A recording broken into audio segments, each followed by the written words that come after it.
الرحيم ku socoto gudoomiyaasha degmooyinka gobolka Banaadir agaasimaha guud ee nadaafadda iyo bilic soo celinta ee maamulka gobolka Banaadir ku socoto waaxda xiriirka degmooyinka gobolka Banaadir sidoo kale taliska ciidanka ilaalada deegaanka Xamar taliska ilaalinta nabadgelyada wadooyinka taliska qaybta guud ee booliska gobolka Banaadir og xogayaha guud ee maamulka gobolka Banaadir og gudoomiyaha ama gudoomiye ku-xigeenada maamulka gobolka Banaadir ujeedo wareegto ku saabsan dardargelinta nadaafadda magaalada Muqdisho waxaa dhammaan gudoomiyaasha 17 degmo ee gobolka Banaadir iyo mas'uuliyiinta kale ee wareegtadan sida tooska ah iyo ogeysiintaba ugu socota lagu wargelinayaa inuu bilaabmayo barnaamijka dardargelinta nadaafadda magaalada Muqdisho sida laga warqabo dhibaatooyinka ugu culus ee waqtigan xaadirka ah haysta gobolka Banaadir waxaa ka mid ah nadaafad xumiga magaalada Muqdisho ka jirta taasoo ah mid wax u dhimaysa bilicda magaalada Muqdisho isla markaana laga yaabo in ay ka dhashaan arrimaha halis ku ah bulshada oo ay ka mid tahay cudurrada faafa iyadoo la tixgelinayo baaqa madaxweynaha iyo kan ra'iisul wasaaraha Jamhuuriyadda Federaalka Soomaaliya ee la xiriira in gobolka Banaadir laga hirgeliyo barnaamij nadaafadeed dib loogu soo celinayo bilicsamadii hore loogu aqooni jiray magaalada Muqdisho isla markaana la raacayo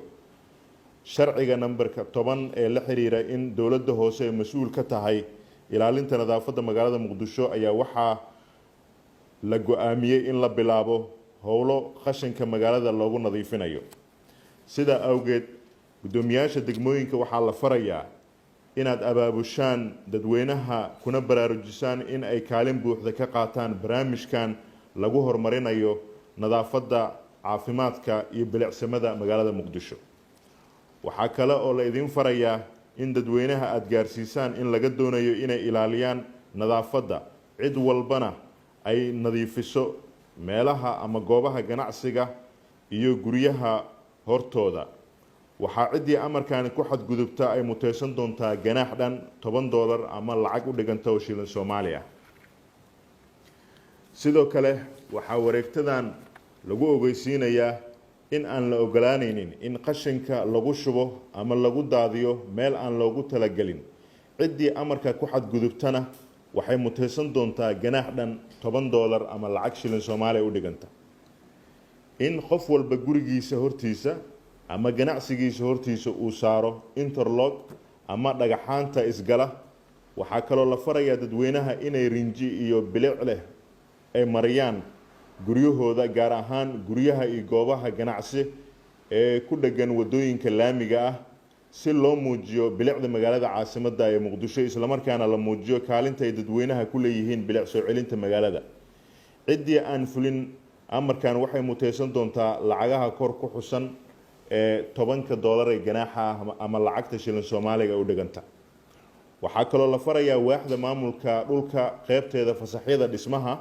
ee dawladda hoose Xamar in aan laga qaadi karin wax lacag ah ama dhaqaale ah dadweynaha fulinaya amarka bilic soo celinta inta laga gaarayo ciidda barakeysan ee Soonfur